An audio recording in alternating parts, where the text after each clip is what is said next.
Linking your bank account to Deliverr is essential for managing your payments effectively. Follow these steps to complete the process. Step 1. Log into your Deliverr account.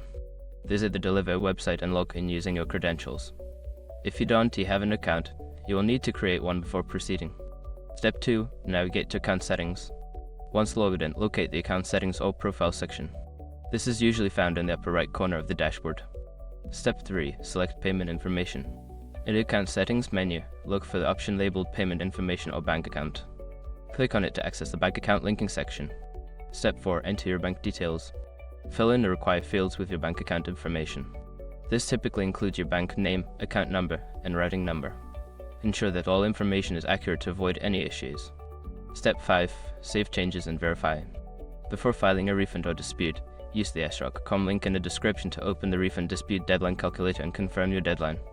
Once you have completed these steps, your bank account should be successfully linked to Deliverr. This will enable you to manage your transactions smoothly.